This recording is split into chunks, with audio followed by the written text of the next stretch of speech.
আমাদের মাজারের বিরুদ্ধে কেন্দ্র সরকার লেগেছে, ঠিক না বেটি? খাজা হুজুরের মাজারের পক্ষে দাঁড়ানো দরকার আছে না? Guys, welcome back to my YouTube channel. তো আবারও চলে এসেছি ভাইজানের প্রোগ্রাম নিয়ে। আর ভাইজান আসছে আবার আমাদের দত্তপুকুর, গঙ্গাপুর সম্ভবত জায়গাটার নাম। তো ভাইজান 6টার দিকে আসবে। আর এখন আমরা চলে এসেছি, মানে প্রায় কাছাকাছি চলে এসেছি। আর এখানে দেখো ফার্স্ট টাইম ভাইজানের ভিডিও নিতে এসছে। দেখো কে, এই দেখো ভাই। হাই গাইস, কেমন আছো? তো চলো, এই ফার্স্ট টাইম আমি যাচ্ছি স্পোর্টের সঙ্গে। কেননা আমাদেরকে যেতে বলেছিল ভাইজানের ভিডিওতে, কিন্তু আমরা সেই সময় যাইনি। কিন্তু আজকে আমাকে নিয়ে যাচ্ছে, আমি জানি না যে কেমন হবে। তো চলো গিয়ে কথা। আর গাইস, আসাদুল ভাই কি বললে তোমরা বুঝেই গেছো, ঠিক আছে? আর সব থেকে বড় বিষয় হচ্ছে এটাই, সেটা হচ্ছে তোমরা আগের ভিডিওটাতে এমন মানে ভালোবাসা দিয়েছো, মানে কি বলবো, মানে অনেক থ্যাংক ইউ তোমাদেরকে। আশা করি তোমরা ভালোবাসা দেখাবে। আর প্লিজ সবাই সাবস্ক্রাইব করো। আর সব থেকে বড় বিষয় হচ্ছে ভাঙড় থেকে আমার অনেকজনে কমেন্ট করছে যে এরকম ভাঙড়ে আসতে হবে। তো চিন্তাভাবনা চলছে, মানে ওদিকে আমি তো লাইনঘাট চিনি না।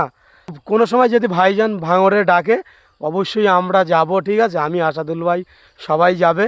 তো তোমাদের সঙ্গে সবার সঙ্গে দেখা হবে, একটা আলাদা রকমই লাগবে। তো গাইস, আর একটা মেন বিষয় হচ্ছে যে তোমরা কে কে মানে ভাইজানের বাড়ি দেখতে চাও অবশ্যই কমেন্ট করো।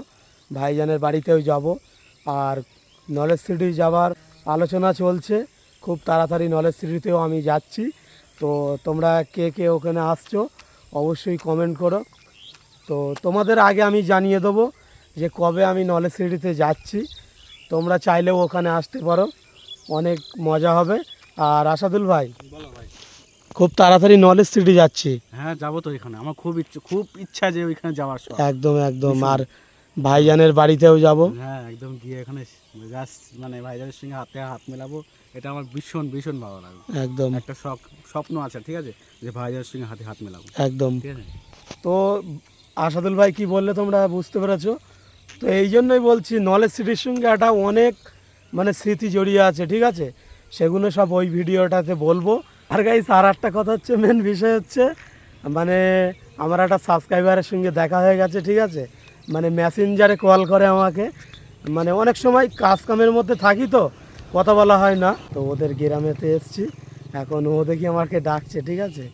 এই যে দেখতে পাচ্ছ। বলো। ভালো আছো? হ্যাঁ, তুমি ভালো আছো? হ্যাঁ। এদিকে কোথায় যাচ্ছ? ওই এদিকে একটু গঙ্গাপুরে যাচ্ছিলাম। কি করতে? ওই ওখানে একটা জলসা আছে। জলসা আছে? ভাইজান আসছে নাকি? হ্যাঁ, আসছে। ও, চলো দেখা হবে গঙ্গাপুরে, আমিও যাচ্ছি তো। আর ভিডিও কেমন লাগে? ভালো লাগে। কোন ভিডিওটা দেখেছো লাস্ট ভিডিও দেখেছি ওই ভাইজানের ওটা। ও, একদম একদম মনে রেখেছে। সো গাইস, দেখতে পাচ্ছ এই যে ছোট ভাইটা, ঠিক আছে? মানে এর সঙ্গে আমার কথা হয় অনেক, ফোনে কথা হয়। আর ওর একটা ইউটিউব চ্যানেল আছে। তো চ্যানেলের নাম কি? আইয়ান ব্লগ। আইয়ান ব্লগস। তো তোমরা যে দেখবে অবশ্যই সাবস্ক্রাইব করবে। তো চলো ওখানে, চলো দেখা হচ্ছে। তো গাইস চলো, ভাইজান আসার প্রায় টাইম হয়ে গেছে, এখন বাজে হচ্ছে 5:30। তো চলো মেন ডেস্টিনেশনে যাই, তারপর তোমাদের সঙ্গে ভিডিওটা শেয়ার করব। তো চলো আজকের ভিডিওটা সুন্দর একটা সিনেমাটিক শট দেখতে দেখতে এনজয় করো। Let's go.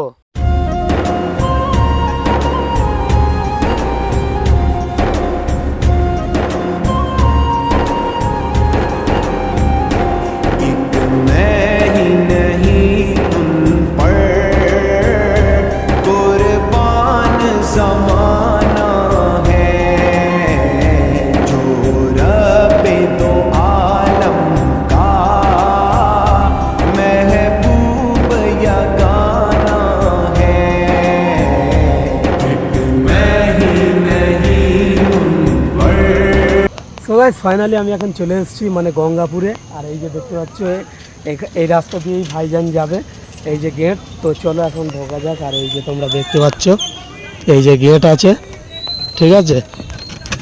এই গেট দিয়ে ভাইজান যাবে। ও ভাই সাহেব, একটা আলাদা রকমই লাগছে, বললে হবে না। এই যে দেখতে পাচ্ছ ভাইজানের স্টেজ পুরো রেডি হচ্ছে।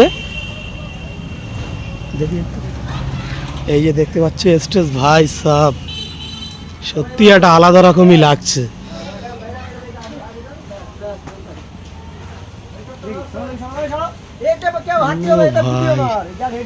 আর এই যে দেখতে পাচ্ছ চটপট বিছিয়ে দিয়েছে একদম। এই জায়গাটা যে ফাঁকা দেখছো না, ভাইজান যখনই আসবে না মানে জায়গাটা পুরোটা ভরাট হয়ে যাবে, একটা অন্যরকমই লাগবে, বললে হবে না। তো সেগুলোও তোমাদেরকে দেখাবো অবশ্যই। তো এখানে একজনের সঙ্গে কথা বলে নেব। কেমন আছো বলো? ভালো আছি, তুমি কেমন আছো? ভালো আছি আলহামদুলিল্লাহ। তো ভাইজান কখন আসছে? ওই ছটায় উঠবে। ফার্স্ট টাইম আসছে নাকি এখানে, না এর আগে এসেছিল? ফার্স্ট। হ্যাঁ। কেমন মনে আনন্দ হচ্ছে বলো? ভীষণ।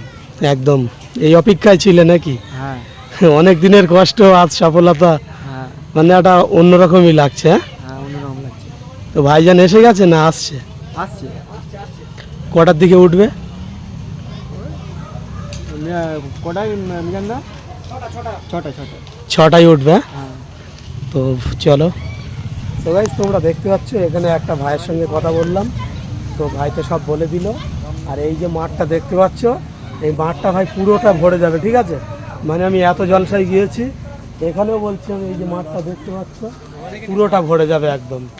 তো চলো আর কোনো কথা বলবো না। আর পাশে রান্নাবান্না, আচ্ছা পাশে যে রান্নাবান্না হচ্ছে এটা কি জলসারি ভাইজান? হ্যাঁ জলসা। কত হাঁড়ি হচ্ছে?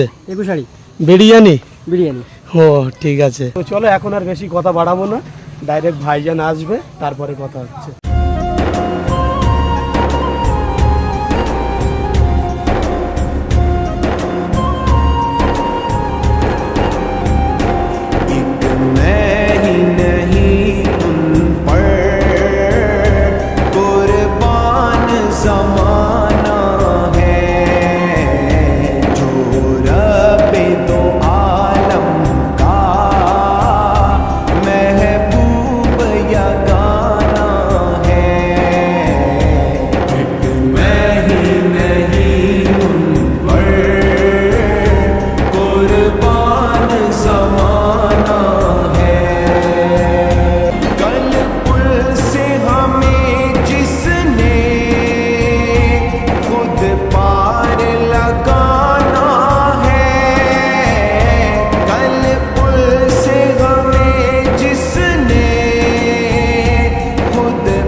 ক্ষমতার জন্য আজকে বলুন তো দেখি, বেশি নয় 2-30-40 যদি আমাদের ওখানে থাকতো, তাহলে এই বিলটা যখনই ঘোষণা করতো তুমি তো চেয়ার ছুঁড়ে মারত। এই তোরা শপথ নিলি সংবিধান নিয়ে, আর সংবিধানের বিরুদ্ধে বিল করছিস মানে ফাটাফাটি হতো না? হতো।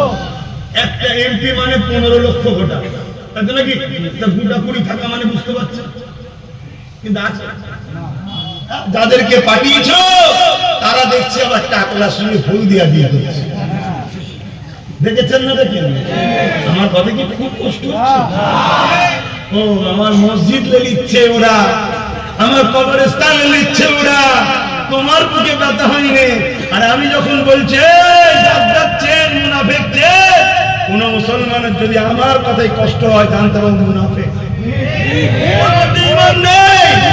যদি ইমান থাকতো 100 বার হলো ভাবতো যে আমি এর সাথে দল করি তো কি হয়েছে, আল্লাহ রসুলের আগেরা নয়। আমি এর সঙ্গে বিজনেস করি তো কি হয়েছে, আল্লাহ রসুলের আগে নয়। আমি ওর সঙ্গে আত্মীয়তা করেছি তো কি হয়েছে, আল্লাহ রসুলের আগে নয়। যতদিন দল আল্লাহ রসুলের বিরোধী করেনি ততদিন তার সঙ্গে থাকবো। যেই বিরোধী করবে দলকে ডিভোর্স দাও, ঠিক না? কিন্তু এরপরেও যদি কোনো মুনাফিক মুসলমান সমালোচনা করে জানতে হবে মুনাফিক। কিন্তু আমি বলবো মানুষ মাত্র ভুল হয় না, জানতে না আলাদা কথা। ফিরে আসো, তওবা করো, পরিবর্তন হও। আল্লাহ ভুল করেছি, আল্লাহ ভুল করেছি, আল্লাহ ভুল করেছি। 300টা লাঠি আছে, সব দিনই দরকার হয় খুব ভালো লাগে 250 দাও, 250 হলো হাতে হতে পারে একদিন ডিফেন্সের কাজে লাগবে। আর সব দিয়ে ফেললে মেরে পাঠ করে ফেলবে, কিছু করার থাকবে না। বুঝতে পারতে